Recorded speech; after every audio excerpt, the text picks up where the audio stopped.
Hello.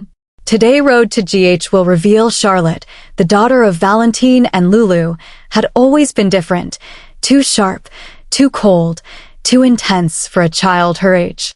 From an early age, she displayed a temperament that oscillated between eerie calmness and sudden, violent outbursts. While others chalked it up to an overprotective father and the absence of a mother figure during her formative years, Lulu knew better. After awakening from her coma, Lulu was determined to reconnect with her daughter. But what began as a hopeful attempt to rebuild their bond quickly turned into a haunting journey into the darkest corners of Charlotte's psyche. Lulu spent countless hours quietly observing her daughter. She tried to rationalize Charlotte's disturbing behavior. Perhaps it was adolescence, trauma, or simply emotional confusion. But the deeper she looked, the more frightened she became. Charlotte would often exhibit unexplained anger, respond to stress with sudden panic, and glare with a chilling, detached expression. There were nights when Lulu found Charlotte pacing alone in her room, whispering to herself or staring blankly at walls for hours. The most alarming moment came when Charlotte violently attacked a fellow student at school for no apparent reason. No remorse. No justification. Just silence and an empty gaze. Determined to find answers, Lulu sought help from psychologists and specialists, but Charlotte always knew what to say. Her intelligence allowed her to manipulate the assessments with ease. It wasn't until Lulu stumbled across a hidden file buried in the Cassadine family's medical archives that she discovered the horrifying truth. Generations of Cassadines had suffered from a rare, inherited neurological disorder. It was a closely guarded secret, dismissed publicly as eccentricity or passion, but in reality, it was a degenerative psychological condition that warped emotion, twisted morality, and often led to paranoia and violence. The very symptoms Charlotte now exhibited. Armed with this knowledge, Lulu reached out to Isesh, a world-renowned neurologist and one of the few who had ever studied the disorder in private. She begged him to help her daughter, hoping that early intervention might reverse the damage or at least stabilize Charlotte. But Isesh, after reviewing the case, shook his head with quiet regret. He explained that Charlotte's condition was already progressing into a dangerous phase. Her extreme emotional detachment, heightened intelligence, and growing affinity for manipulation were classic signs of Cassadine syndrome, as he reluctantly referred to it. More than that, he warned Lulu that Charlotte's future may hold increasingly radical behavior, and that the more one tried to control her, the more unpredictable and dangerous she could become. Lulu was devastated. The diagnosis was not just a sentence, it was a legacy. She realized that Charlotte's darkness wasn't entirely her fault. It was inherited, embedded deep within her bloodline. The Cassadines had built a dynasty on power, secrecy, and emotional isolation, and now that legacy had taken root in Charlotte. Lulu became consumed with research, tracing back the pattern of mental instability in the Cassadine family, uncles, cousins, ancestors lost to madness and misfortune. But they had all been dismissed, their conditions denied or buried under layers of scandal and wealth. Now, Lulu was left to decide how to save her daughter from becoming yet another tragic chapter in the Cassadine history. She began documenting Charlotte's episodes, installing safety measures, and exploring unconventional treatments. She reached out to fringe therapists, behavioral specialists, and even spiritual healers, anything that might give Charlotte a chance to fight what was growing inside her. But Lulu knew the path ahead would not be easy. Each day, Charlotte became more distant, more calculating. Sometimes, Lulu could almost see a flicker of something terrifying in her daughter's eyes, something ancient, cold, and beyond her reach. This was no longer just a struggle between a mother and her troubled child. It had become a battle against a legacy, a curse passed down through blood, denial, and silence. Lulu understood now why the Cassadines never spoke of it, because to admit it would mean confronting the monster within themselves. But she refused to turn away. She would fight, even if it meant standing alone against the storm. For Charlotte. For redemption. And for the hope that maybe, just maybe, the cycle could finally be broken. Heartbroken and overwhelmed by the devastating truth she had uncovered, Lulu wasted no time in reaching out to Dr. Isesh, a world-renowned neurologist known for his groundbreaking work with complex, genetically rooted psychiatric disorders. She clung to a fragile hope that, if they acted quickly, Charlotte might still be saved from the psychological descent that now seemed inevitable.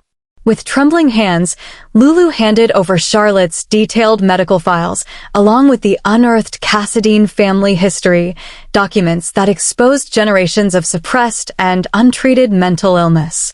She spoke with urgency and desperation, pleading with Isesh to take on Charlotte's case, believing that early intervention could change the trajectory of her daughter's life. Isesh agreed to conduct a preliminary evaluation. Over several days, he observed Charlotte's behaviors through recorded videos and psychological assessments. He studied her clinical patterns and quietly analyzed the signs of detachment, aggression, and emotional dissonance that Lulu had documented so carefully. At first, he remained professionally silent, but his face slowly grew more somber with each passing session. Finally, when Lulu returned for his conclusions, he received her with a heavy heart. With the calm, precise manner of someone used to delivering impossible truths, Isesh explained that Charlotte's condition had already progressed into what he classified as an advanced neuropsychiatric degeneration. This wasn't just a matter of emotional instability or behavioral issues.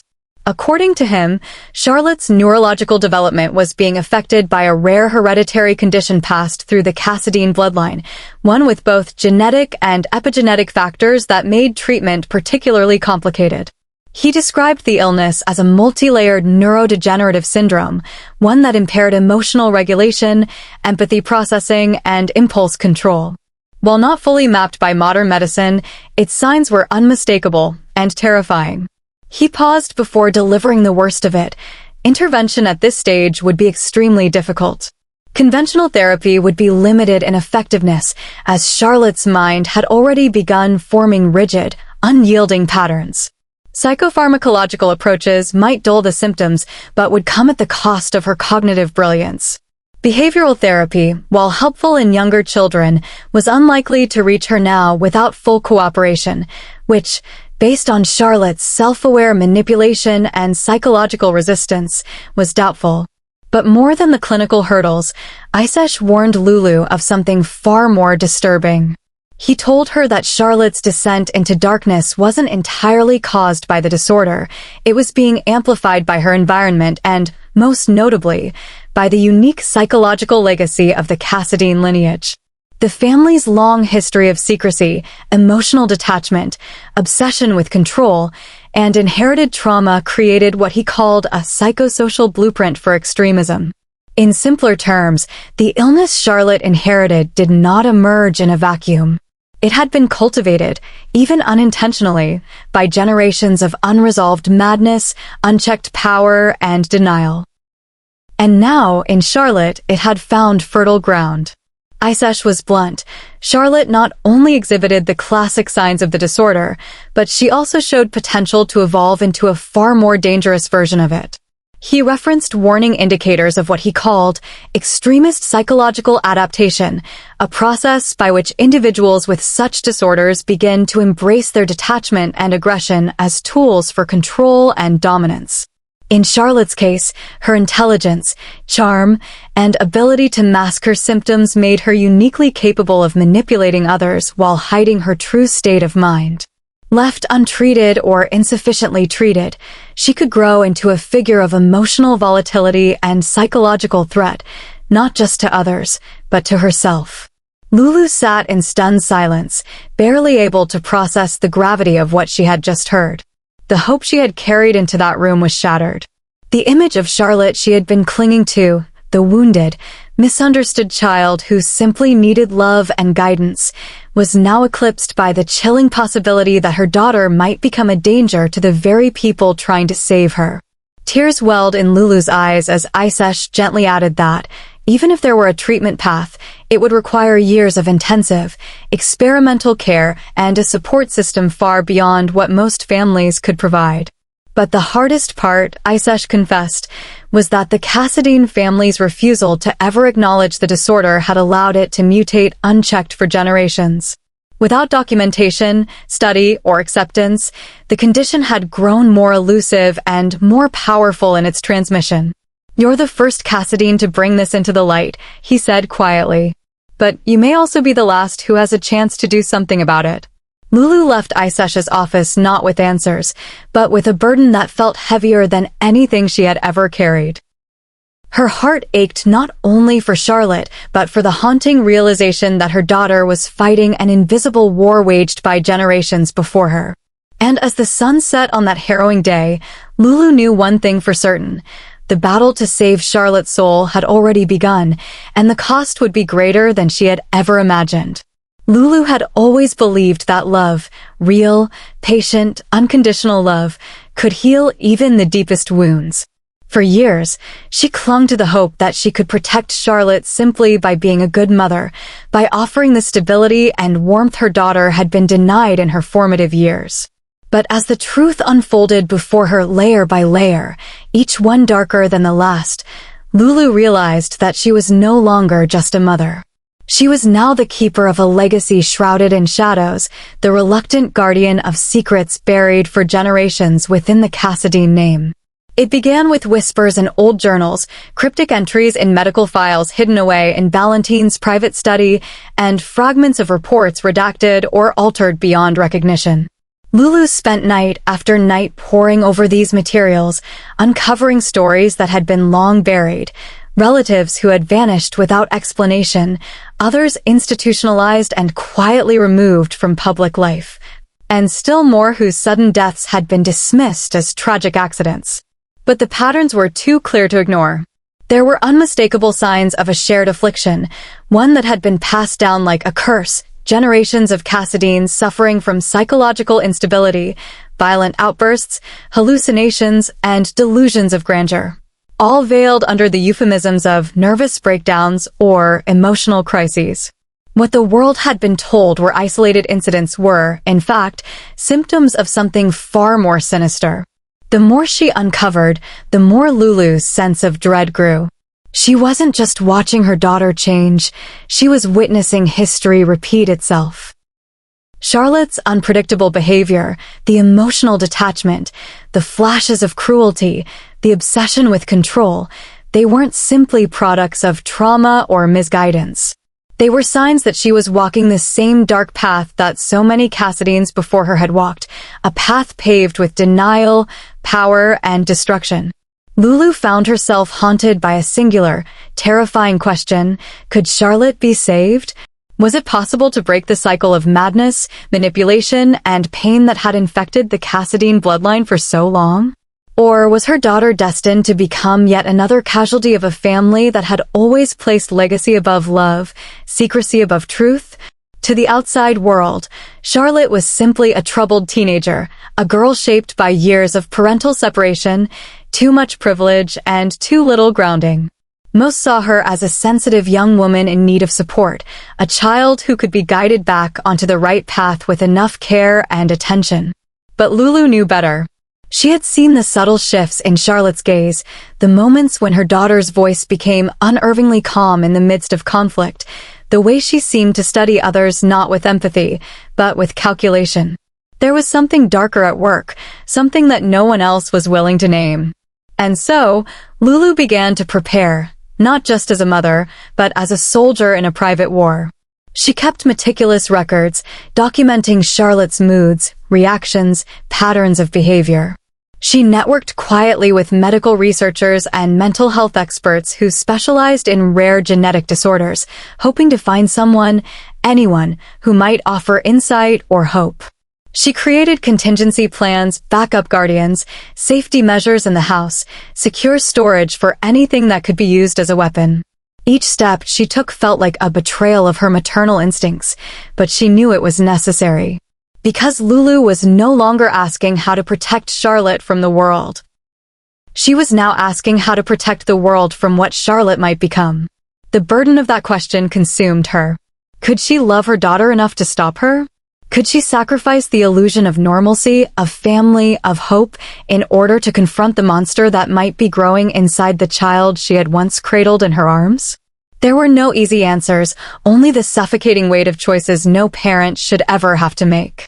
Lulu no longer believed in fairy tale endings. She had seen too much, learned too much, to cling to naive optimism. But even in her despair, there remained a flicker of resolve. If the Cassadine family had spent generations running from the truth, she would be the one to face it. If Charlotte stood at the edge of darkness, Lulu would stand beside her, not to pull her away, but to make sure she didn't fall alone. And if that meant becoming both her daughter's protector and her greatest obstacle, then so be it. Because in the end, love wasn't always soft or forgiving. Sometimes, love meant stepping into the fire and refusing to look away, even if it meant being burned. Stay tuned for the upcoming episodes to witness how the story unfolds as Lulu faces the greatest challenge of her life, protecting her daughter while uncovering the darkest truths about the Cassadine legacy. The tension will only intensify as Charlotte's behavior becomes increasingly erratic, and Lulu is forced to make unthinkable decisions that will impact not only her family, but everyone around them. As she delves deeper into the psychological and historical depths of the Cassadine name, long-buried secrets will rise to the surface, threatening to destroy the fragile hope she clings to. With each new revelation, the stakes grow higher, and Lulu must determine whether love alone can save her daughter, or if something far more powerful is needed to break the curse that haunts their bloodline. The story is far from over. In the episodes to come, unexpected alliances will be formed, hidden enemies may reveal themselves, and characters we thought we knew will be pushed to their emotional limits. As the battle between destiny and free will intensifies, Charlotte's transformation could either lead to redemption or devastation. Meanwhile, the people of Port Charles will begin to sense that something far more dangerous is brewing beneath the surface. Keep watching General Hospital for more suspense, emotional drama, and shocking twists that will leave you questioning everything. The next chapter promises to be the most compelling yet.